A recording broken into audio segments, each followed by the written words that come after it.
Hello and welcome. This is Rooflemonger. My friends, we have just a few more tidbits for you for Street Fighter 6. This comes from an interview from IGN Japan, which actually did happen a little bit ago, but being a Japanese interview, it sort of flew under the radar, and there's some very interesting things here. Some just expounding on some of the things we knew, and some all new details. So I figured I'd give you the cliff notes of everything that has happened in this interview. If you want to see the original Japanese interview, check the video description, there'll be a link there. But that said, let's give you some of the big notes here that was in the interview itself. The first one, this is probably one of the bigger ones just out of the gate here, is when exactly did Street Fighter 6 start in development, right? And they state it started development in 2018. So to say that the game has been in the oven for a while is absolutely fair. It's been in planning for a good whiles. Now also, they state here, the original proposal for the game, even all the way back when they started development in 2018, actually hasn't changed too much. Even before proper production of the game started, the three-tier concept of World Tour, Fighting Grounds, and Battle Hub, they were all there from the start. So a lot of the original vision kind of succeeded later on and survived into development. Now, not necessarily everything has, because if you know some of the scuttlebutt, you know, some of the rumors from some years back as well, one of the reasons why Ono was forced to leave was he was trying to turn Street Fighter 6 into a tag fighter, which obviously it's not, but still, that's the scuttlebutt, so that part didn't live through. Now, going on through the interview here, the next thing, they said one of the ideas behind the drive system was just to make it easy to feel powerful in the game. And of course, you start every round with full drive, right? So you can do EX combos, multiple EX combos, like right off the bat, no big deal. So I think it's definitely a success in that form, especially because it's tied to so many powerful functions. They do state, while yes, certain things are echoed from previous titles, like, you know, hey, that looks like a focus attack, right? We have parrying back, right? That even though they kind of echo remnants of the past, that's not necessarily they're just trying to steal mechanics from older games. Now, on to Jamie. One of the things mentioned in the interview here is Jamie, part of the reason he exists is because Street Fighter has never had the drunken boxer style of character. It's definitely existed in other games like Brad Wong, Dead or Alive, Shun-Di, Virtual Fighter, but Street Fighter's never done it, so this is their attempt at trying it. And they go out of their way to say, you know, he's not drinking alcohol. It's a special kind of tea he's drinking, but apparently during the interview, they're all having a good laugh about that. I'm assuming that's to get around some of the ratings. It's a quote-unquote special drink. So that's my take on it anyways. You know, they call it drunken boxing. It's not sweet tea boxing, right? We had a good idea as well, but it is also confirmed that he is indeed Luke's rival.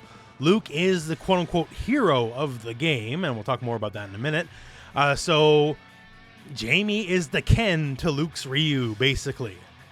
Next up in the interview, going back to the classic characters, they said for all the returning characters, they're trying to keep basically the classically strong parts of the character while kind of fitting them into the Street Fighter 6 frame of thought.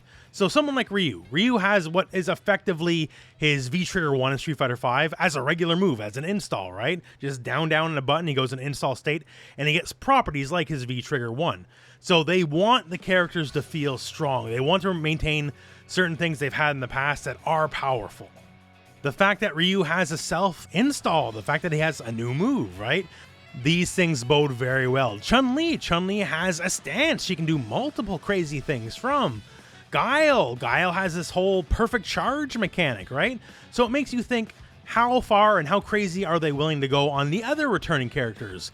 What is Dhalsim going to look like? What is E Honda going to look like? It's very exciting for the future that they're willing to give all the returning characters new stuff. Now, another big part of the interview here is talking about the World Tour mode. So that's like the semi-open world single-player mode that we've seen. They go out of their way to say World Tour mode is not just some side mode.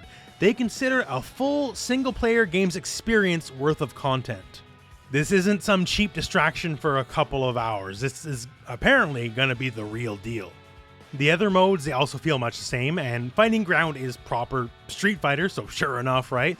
Battle Hub, I guess, is the most unexplored of the three, and that's a bit of a wait and see.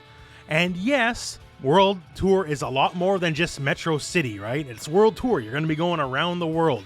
Metro City is apparently basically part 1 of the world tour, and as the single player mode progresses, you'll travel the world as a proper world warrior and get better and better and just fight people across the planet. Also, during this interview, they go on a kind of like a side tangent about Shenmue of all things, and they can confirm there's no gacha machines inside the world tour mode.